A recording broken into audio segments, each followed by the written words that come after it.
Chapter 3. A Cry for Help. The sun dipped low in the sky, casting a blood-red glow across the rugged landscape.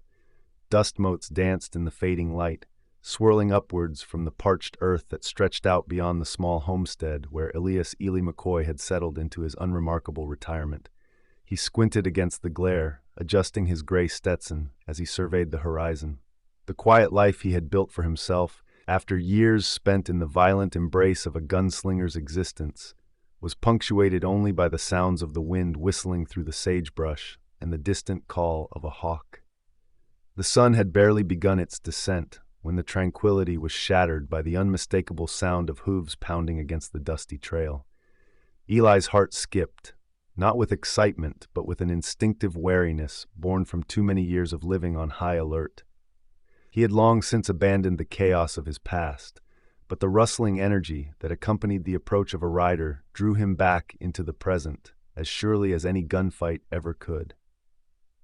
The rider appeared in a cloud of dust, the sun glinting off the polished steel of their saddle and the bright colors of their blanket. Eli didn't need to see the figure clearly to know trouble often came strapped to a saddle.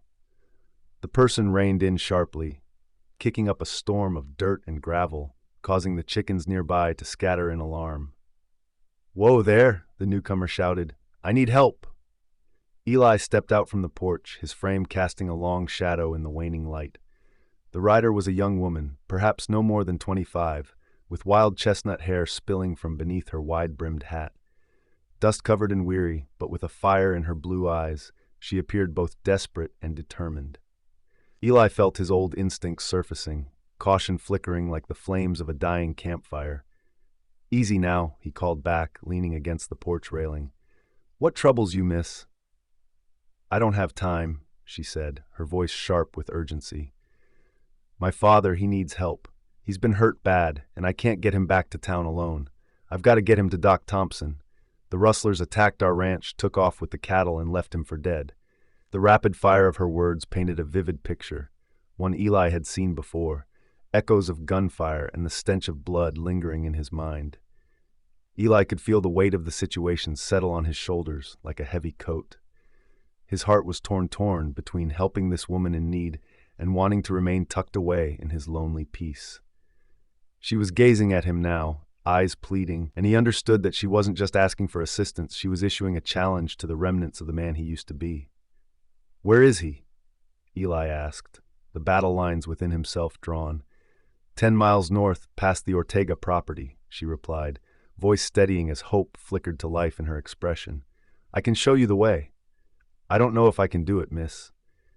"Please, my name is Clara," she said, urgency spilling from her darkened brow as she dismounted. "If you don't come with me, I may lose him. My father, he's all I have."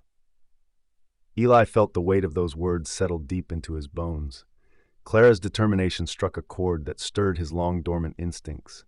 Something about her spirit reminded him of a time when he, too, had fought against insurmountable odds.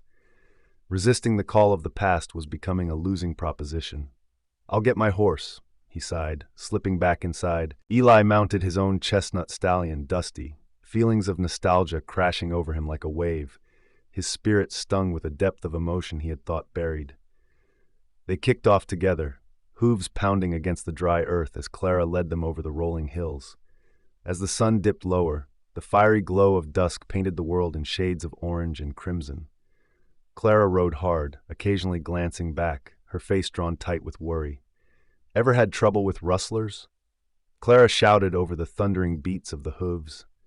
"Had my share," Eli said quietly, recalling the countless confrontations he had faced before. "They always come for the cattle first, and anyone who stands in their way gets hurt or worse." "Then we must hurry," she urged, her voice unwavering as she pressed on. "I can't lose him. He taught me how to ride, how to live. He's everything to me, this ranch. It's our life." Eli studied her as they sped through the brush. There was a fire in her demeanor, a depth of connection with their land he recognized. His own youth echoed in her passion, the longing to protect what was dear, to fight for survival against those who would take it all away.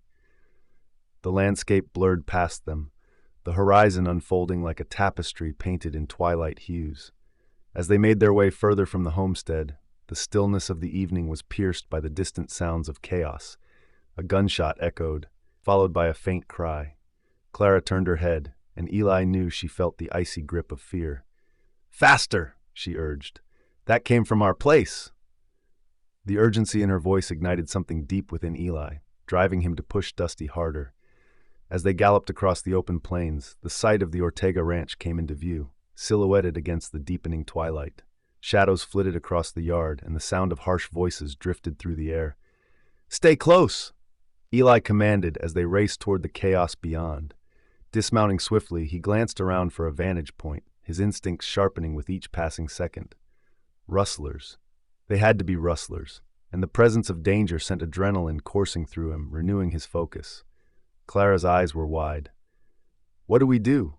Eli motioned for silence, scanning the scene. "Wait. Don't move. We're not charging in without a plan." He could see bandits moving around the corral, their movements suggesting they were loading the last few cattle into a rickety wagon.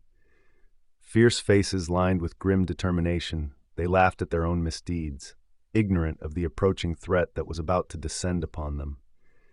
Eli's hand rested on the handle of his revolver, the chill of the metal sending shivers racing through him, the tool of his past that he used to wield with lethal precision. "Looks like they're about finished up," Eli murmured. "We need to get your father into hiding. Can you see him?" "I think I saw him earlier, by the shed," Clara whispered, her voice quaking beneath layers of terror and hope. "All right," Eli replied, steeling himself. "We'll make our move then. Follow me and stay low." Moving like shadows, they slipped around the edge of the property, hearts pounding in unison as they crept toward the errant shack that served as a storage area for tools and fodder. The rough wood seemed to resonate with their unease, creaking with every subtle motion. They managed to slip around the side without attracting attention, and Eli could barely contain his instincts. The need to fight, the urge to act. Clara nodded, determination returning as her fear took on a new shape, a shape forged in the fires of need and love. 1, 2, 3. They dashed toward the man, Eli drawing his revolver as Clara reached her father's side, cradling his head in her lap. The look of anguish darkened her features, and Eli felt a rush of fury at the circumstances that brought them here. He aimed his weapon toward the rustlers, still oblivious to their approach. "Get away, girl!" One of the rustlers roared suddenly, catching movement, fumbling for his weapon. "Eli!" Clara screamed, her voice cutting through the chaos. And in that moment, instinct took over. Eli poured every ounce of his training into the moment. His gun spoke, a crack of thunder in the quiet dusk, sending the rustler sprawling backward, while another turned to face him, panic setting in across his face.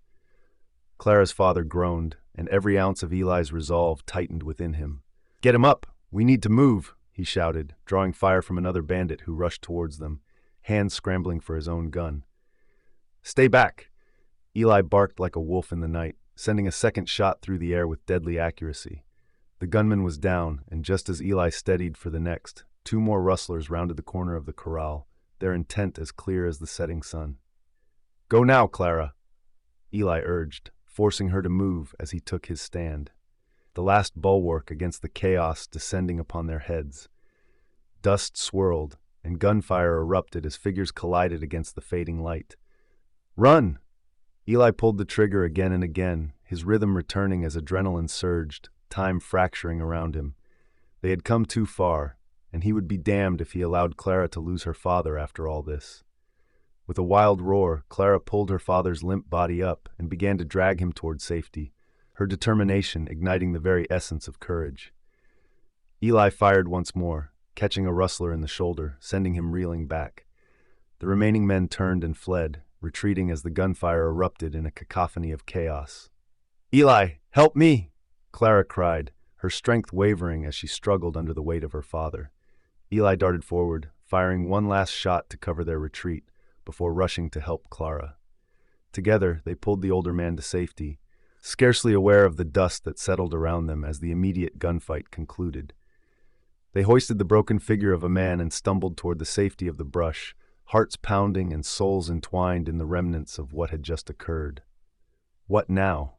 Clara gasped, panic riveting her voice. "Get him out of sight, behind those barrels," Eli instructed, voice steady as steel, evidence of the warrior still within him. Under the cloak of twilight, they maneuvered her injured father into the hollow of old crates, carefully hiding him from those who might return. The heavy silence settled once more, the air pregnant with tension and fear. Clara leaned against the crates, her breath coming fast as she dimly surveyed the chaos left behind. "Why, Eli?" she whispered hoarsely, disbelief overshadowing her features. "Why did you help me? Why did you come?" Eli stood back, scanning the scene carefully, weapon drawn and senses heightened. The shadows around them shifted with the wind, whispering assurances that the battle had quieted for now. Because sometimes life comes down to a choice, a moment you can help, or walk away and never forg. For the first time since they had mounted their horses hours ago, a semblance of hope flickered in Clara's eyes. "Then let's go," she declared, determination flaring anew. Together, with the remnants of Eli's quiet life behind them, they emerged into the night, the cries for help echoing into the dawn, forging ahead toward a future filled with uncertainty, but bound by an unbreakable thread of resilience and connection formed only through shared trials. Eli McCoy was not back to being the gunslinger, not yet. But a glimmer of who he had once been was rekindled, carving new paths in the fading light of the west. And in the stillness of night he discovered that when the echoes of your past come crashing back, the last bullet, when drawn for a cause greater than oneself, often becomes a beacon of hope for others.